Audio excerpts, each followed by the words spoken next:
Have you ever walked out of a church or group meeting feeling heavy, anxious, or deeply unsettled, and then immediately told yourself, maybe I'm just too sensitive?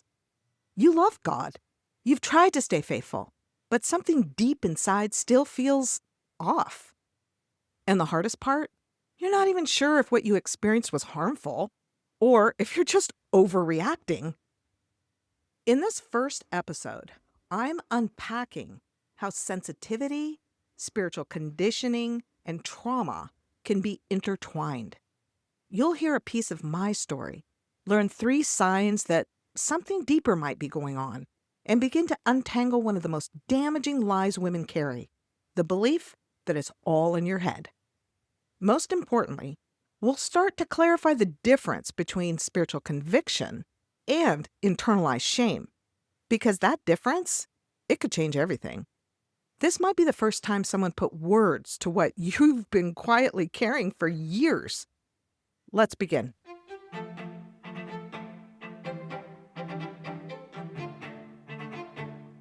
Welcome to Healing Religious Trauma, the podcast for Christian women ready to heal without losing their faith. If you're feeling the weight of spiritual pressure and distant from the God you used to trust, you're in the right place. I'm Deborah Schaefer, spiritual healing coach, founder of the Healing Religious Trauma Circle, and someone who's walked the hard road of untangling toxic faith. If you're ready to make sense of your story, find peace with a safe, loving God, and hear stories that remind you you're not alone, grab your tea, toss the rule book, and let's go. Did you know I wrote a book for you? Not a theology book, not a rule book, a redemptive memoir and spiritual healing guide, crafted for Christian women who love God but feel worn down by religious rules, shame, or silence. If you've ever felt afraid to ask honest questions, if you've carried shame like a second skin, or if you've longed for real connection but worried that healing meant walking away from your faith, this is for you. My book, He Is Enough, helps you name the invisible aftershocks of religious trauma, the deep spiritual wounds that keep faithful women stuck in fear, silence, and self-doubt. Because you can't heal what you can't name. And this book gives you the language to name what happened, how it shaped you, and where your healing can begin. It's a full-color, workbook-style guide designed to walk you through reflection, restoration, and reconnection with your faith, your voice, and your sense of inner peace. And when you grab your copy at heisenoughbook.com, you'll also receive the audiobook, a bonus mini-course, weekly reading circles I personally host, and access to our private support community. It's just $17, and it's yours to begin right now. Visit heisenoughbook.com and claim your seat at the table of healing. You don't have to walk this alone. Before we dive into the teaching today, I'd like to share with you an experience from my life. It started when I was a little girl. I remember just loving to be excited. I was full of enthusiasm for life. I had a big heart brimming over with love. I also remember the shushing. The be quiets, Debbie. You're too loud, too much, too emotional. As I got older, some of that got channeled into physical activities. I became head cheerleader, marched in a marching band, got on a gymnastics team, and on and on. But I always felt like I was a little bit too much. And no one once offered me an acceptable explanation or an outlet. I just heard plenty of shh. Later, when I became a Christian, there was a whole new level of shushing me.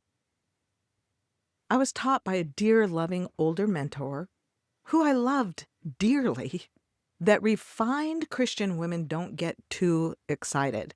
They aren't overly enthusiastic and shouldn't be out in front or seen, really. The more quiet and reserved you are, the more pleasing to God you are. This advice continued for years, and my box became more and more confining. I felt those parts of myself getting smaller and smaller and quieter until I didn't even know where I disappeared to. I like to explain this like this. I was born with a size 8 foot, but I was given a size 7 shoe. And sometimes it was a size 6 or a size 5 even. So later in God's perfect timing, He delivered me from that whole situation. And I began to heal.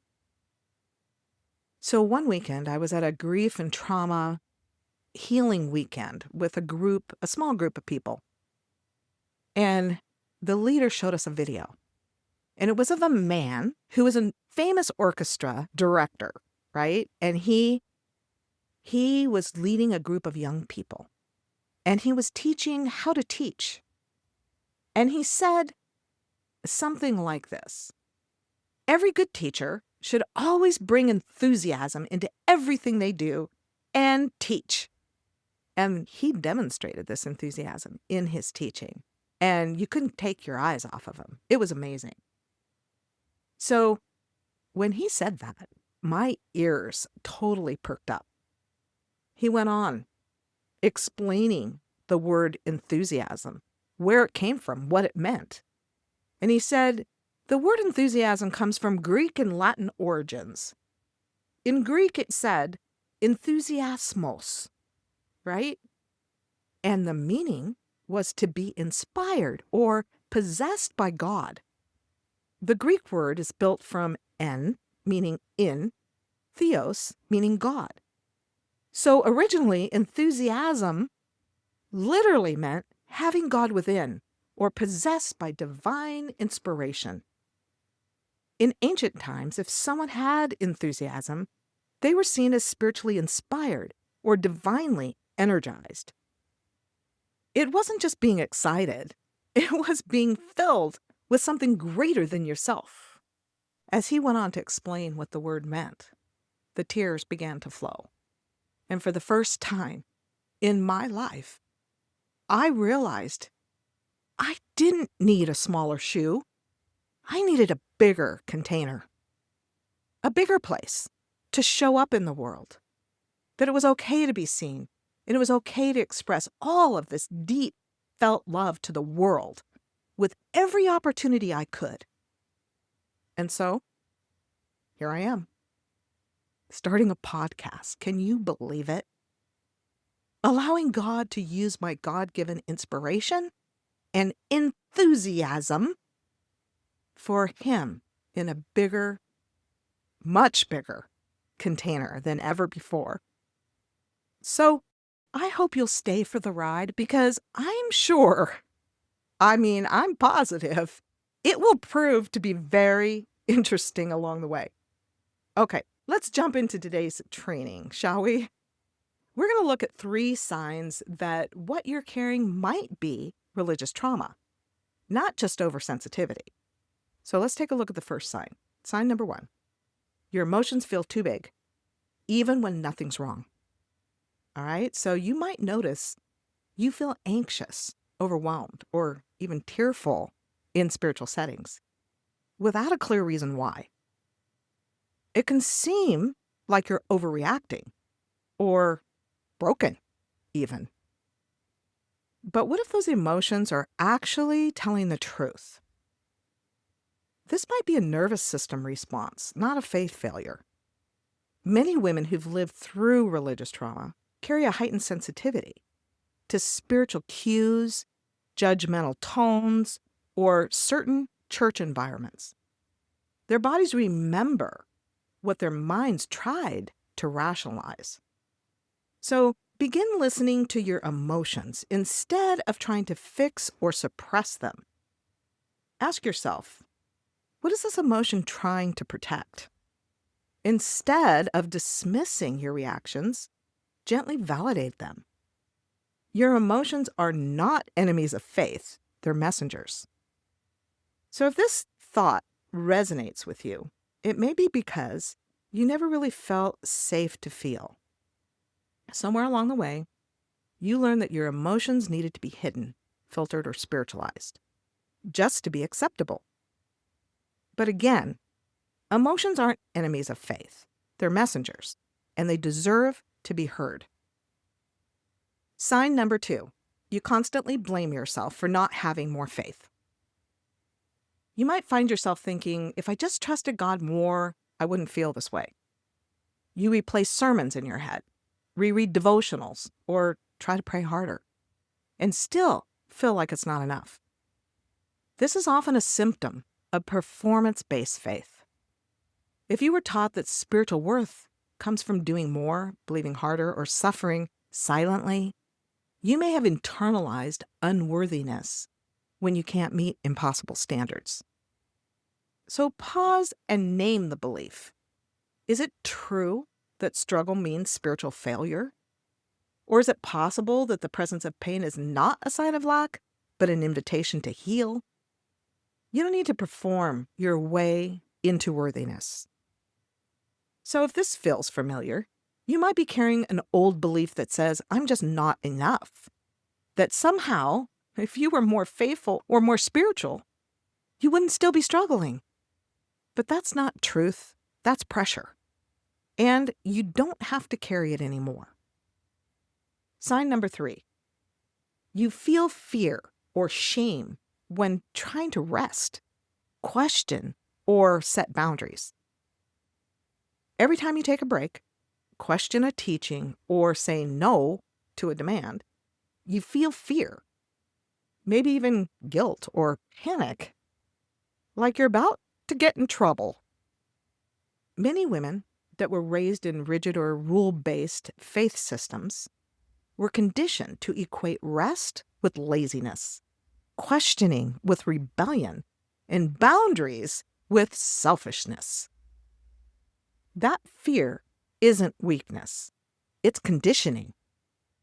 So try journaling the origin of those fears. Where did you learn that questioning was dangerous? Who taught you that rest equals disobedience? For many women, this kind of fear comes from years of being told directly or even indirectly that they're too much, too emotional, too intense, too questioning. But what if the truth is your voice was never the problem? You were just never given permission to use it. And like me, just didn't have a big enough container for it. If this stirred something in you today, I want to gently invite you to pause and reflect on one question today, okay? What have I been blaming on my sensitivity that might actually be a wound? You don't have to analyze it. Just notice when it comes up. Maybe it's a memory, a pattern, or maybe a phrase someone spoke over you. Let yourself be curious instead of critical. And if you're a journaler, go ahead and write that question at the top of a blank page. Let yourself explore it slowly. Again, here's the question. What have I been blaming on my sensitivity that might actually be a wound? Okay, here's the truth, friend. You were never too sensitive. You were spiritually impacted, and no one helped you name it. You've been faithful, not broken, discerning, not dramatic.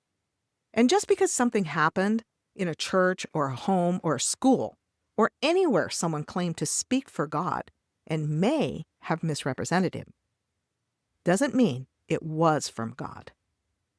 In future episodes, we'll be talking more about something I call the hidden barriers of religious trauma, those invisible beliefs that get installed through shame, silence, or fear.